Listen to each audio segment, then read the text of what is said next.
Hi, and welcome to my analysis of Game of the Week from the Summer Chess League. And this seems like a great initiative going on in London. So I wish everyone who's taking part the best of luck. More sort of fun leagues, always good, got to be good. I play too much on the internet myself. I need to get out the house, so any excuse to do that sounds like a good thing to do. And well done to everyone who's involved in making this Summer Chess League possible. Now, the game of the week from this week was a very interesting counter, and of course I've now got to pronounce the names, so wish me luck. The player of the white pieces, Midhon Unnikrishnan. That's my best attempt. Apologies if I said that wrong. It's not my strong point. I'll stick to the chess as my strong point when it comes to pronunciation. And Midhon's opponent was Adrian, it's a bit easier, Somerfield.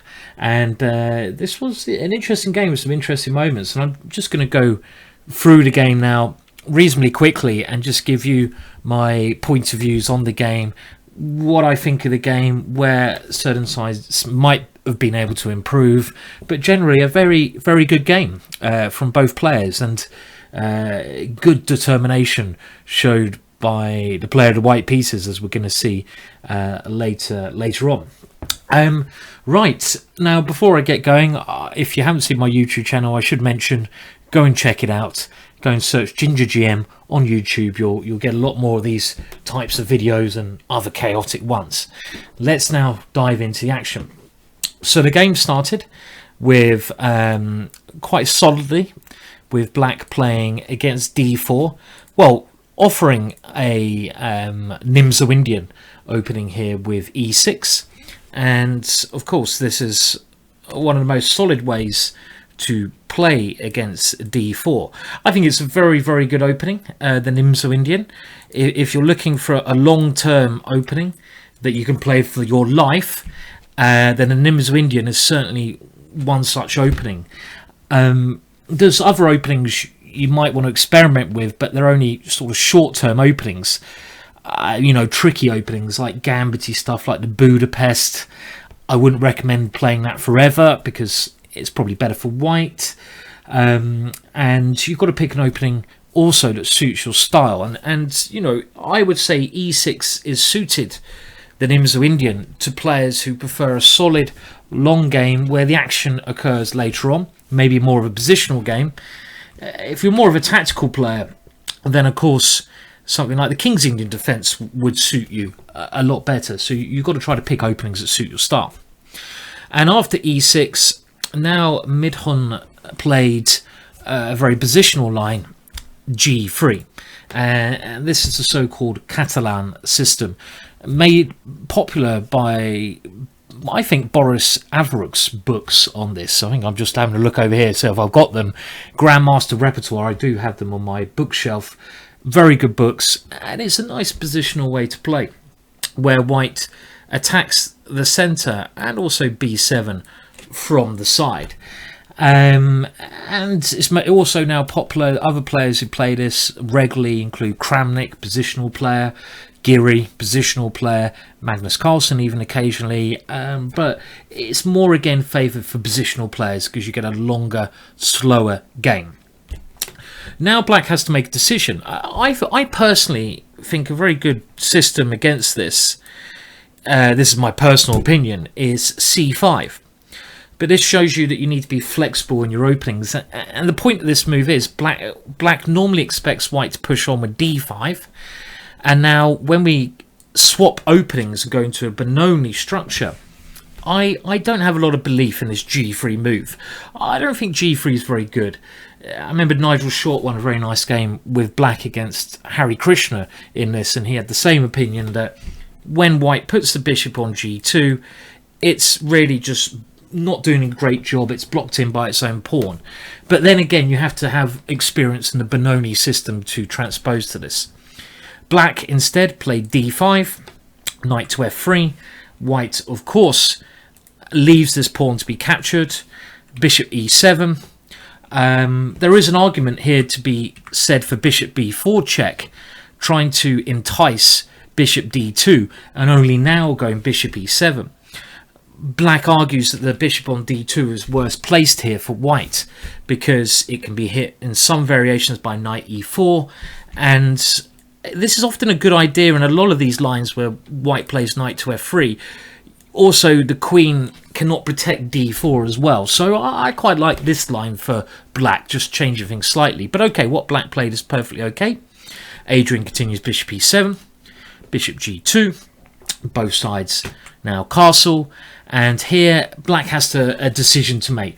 Does black play very solidly, as Adrian does for now, or should black accept this pawn by taking on c4?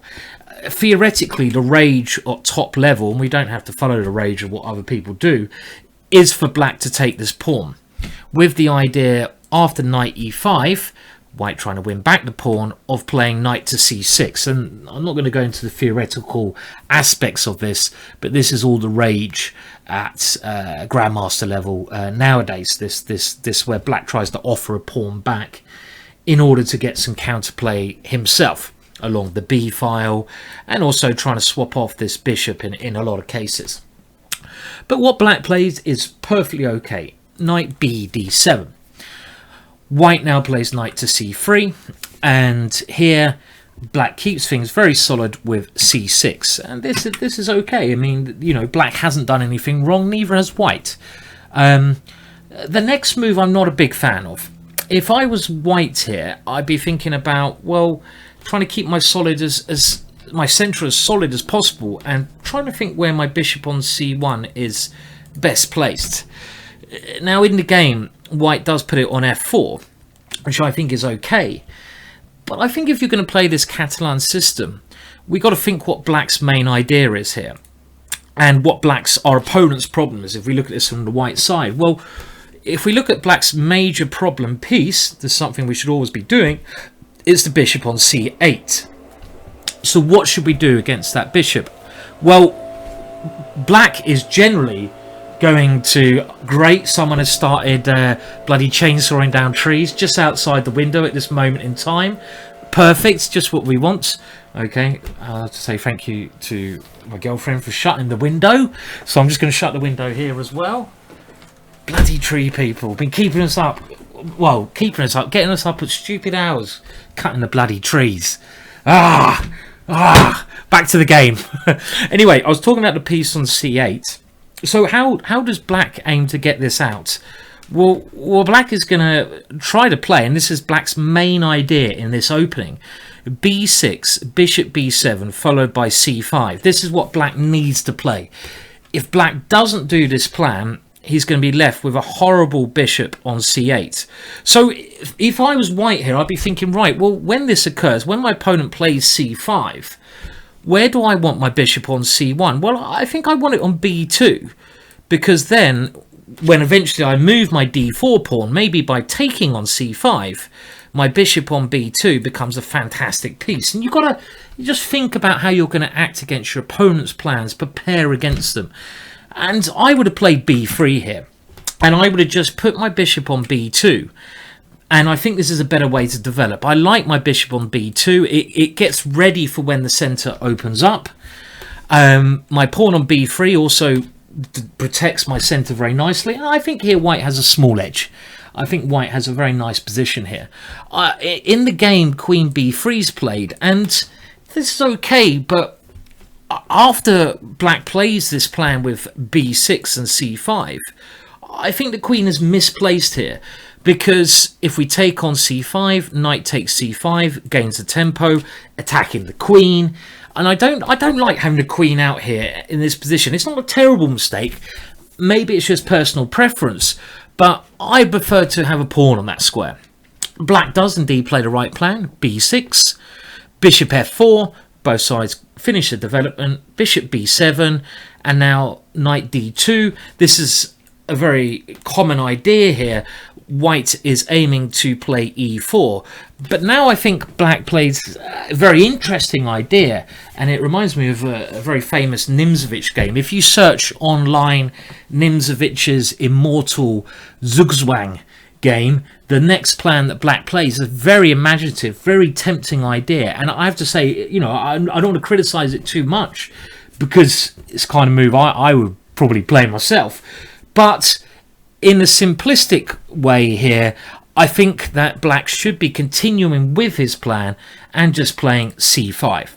And this should equalise for black, because now this bishop has got a little bit more loof. White can't easily take either of the central pawns because black has easy ways to recapture.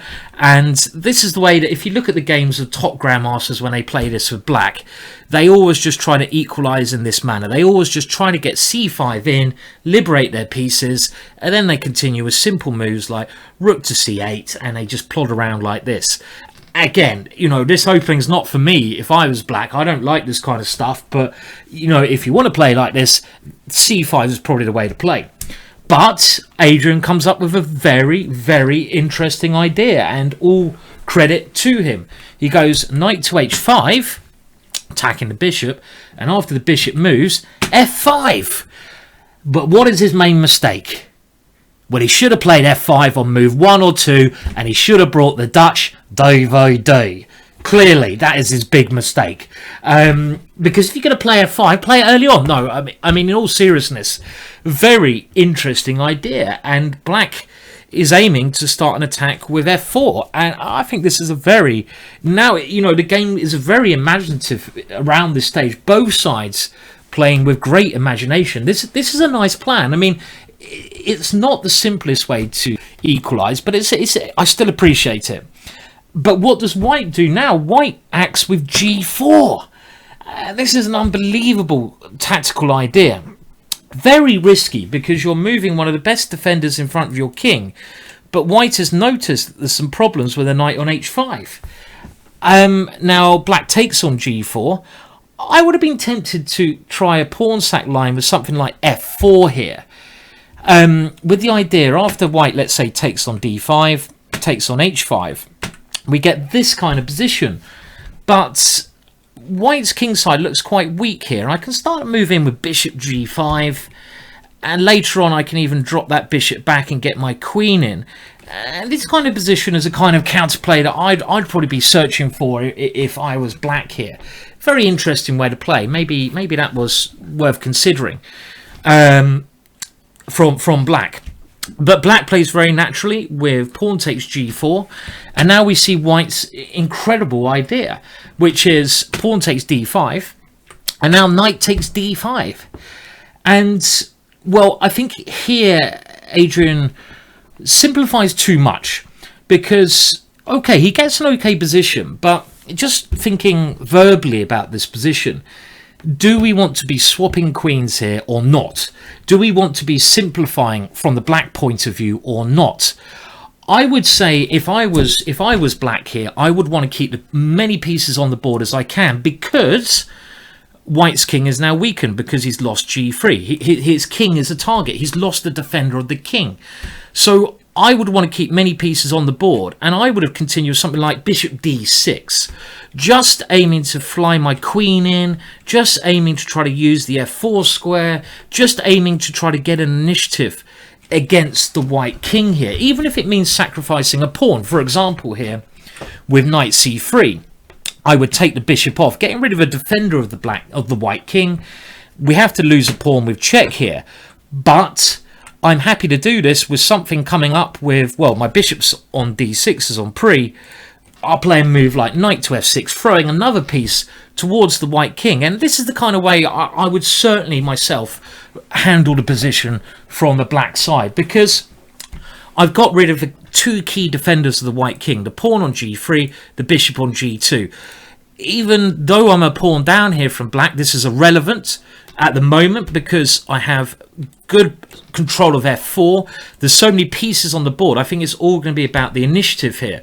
Maybe even my rook can come to e8. I think this is certainly what I would have done with black. I would just try to keep that pressure because white's king is more exposed. Instead, the game continued. Pawn takes d5, and now we had a mass exchange.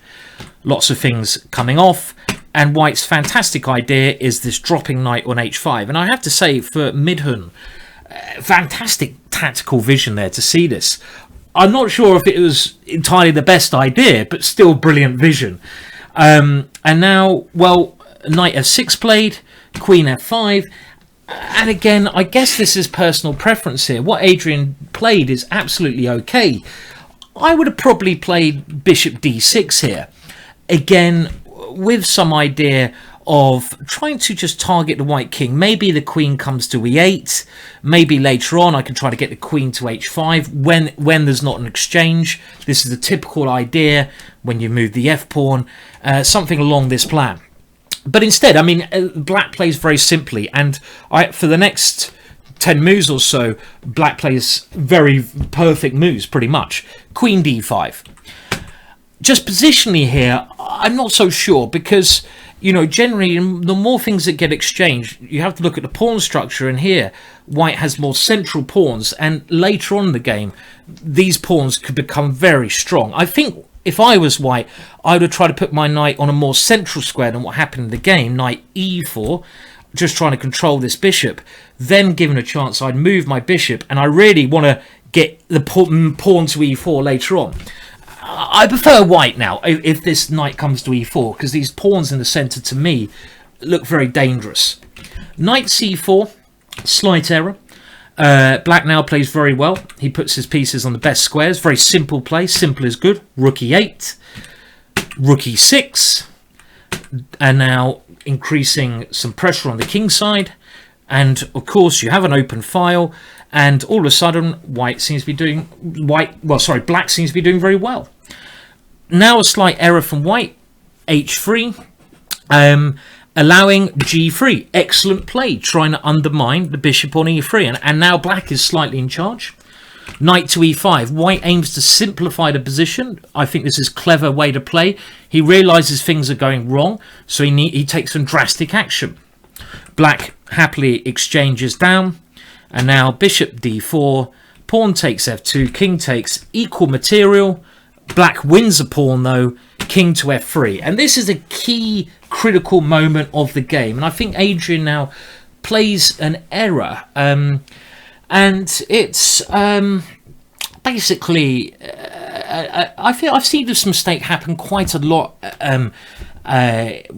within the kind of grade boundary that Adrian is. No offense, 170, you know, ECF, and it's when, you know, it's playing too passive.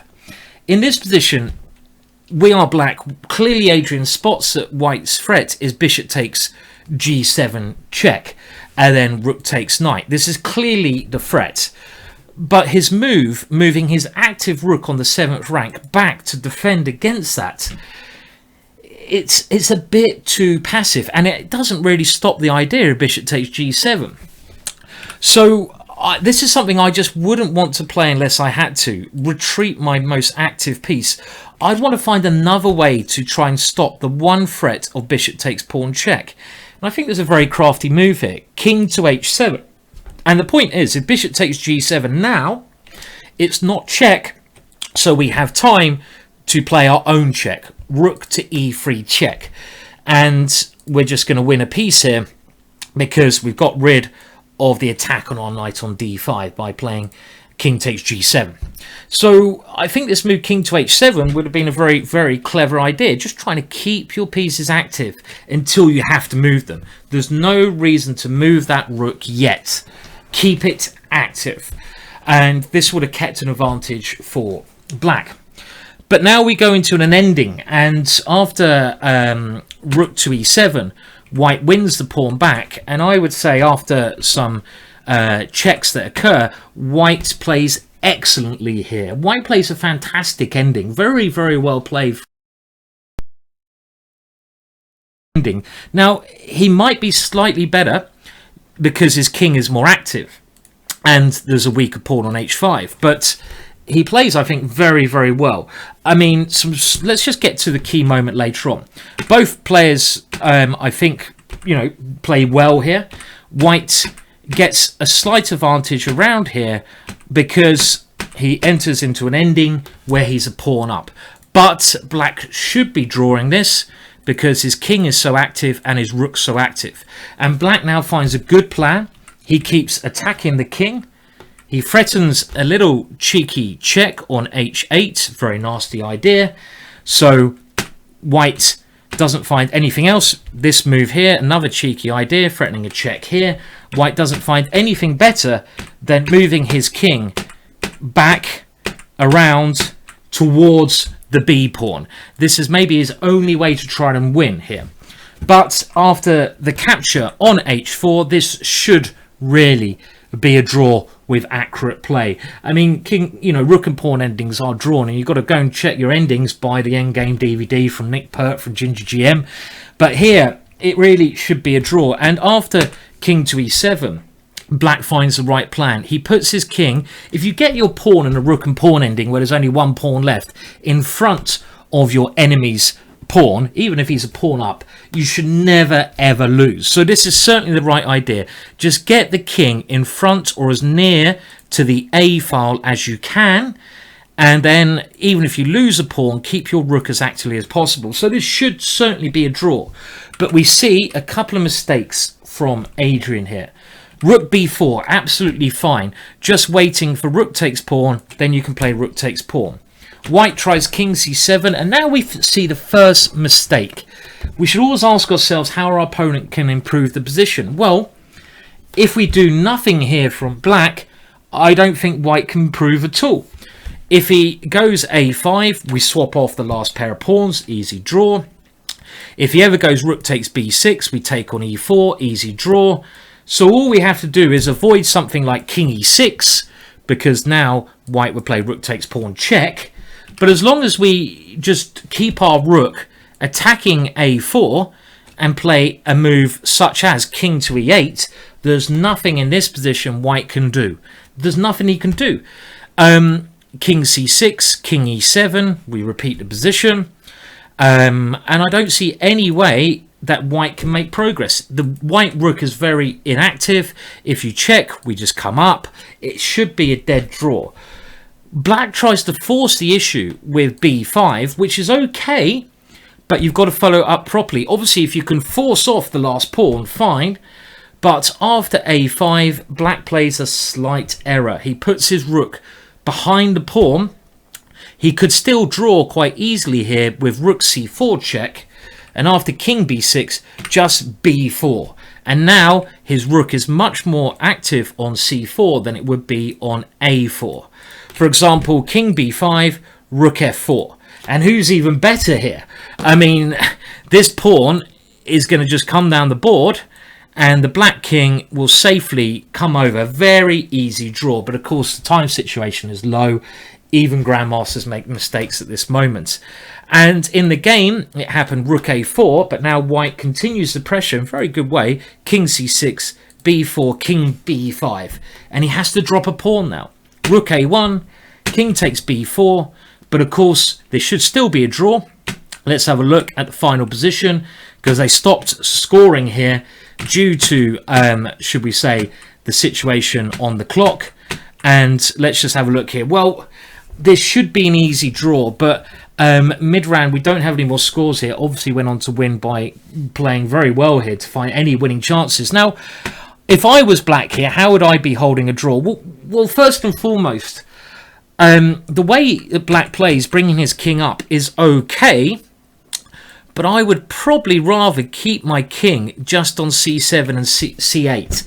If I keep my king on these two squares, it really is it's impossible for white to win. White can even get his king here, his pawn here, but he can't win. All I have to do is keep my rook behind the pawn. So this is one thing to know. You've always, again, if you had more time here, even if white gets his pawn as far as he can never get his king out of a8. So that's one thing to bear in mind. But the way it was played, I think this would be okay as long as black now swaps plans and thinks about bringing his rook to the long side. This is a very important drawing technique. If you bring your rook around the side to check when you're playing against a rook's pawn, this should give enough drawing chances. Just keep checking. But Again, you've got to know your endings. This is something we could spend a lot of time on. This is something you guys would probably need to search at home in order to get grips of this. Check out your endings. Really, that's all you need to do here. It should be a draw, but a very interesting game there. And a bit unfortunate from Adrian, he didn't draw, but fantastic persistence from Midhun, who also came up with this great, well, I don't know about great, but very imaginative idea of G4. So that's my analysis of the game of the week from the Summer Chess League this last week. Okay, cheers for that, and hopefully I'll be back when I have time to do more in future. Bye for now.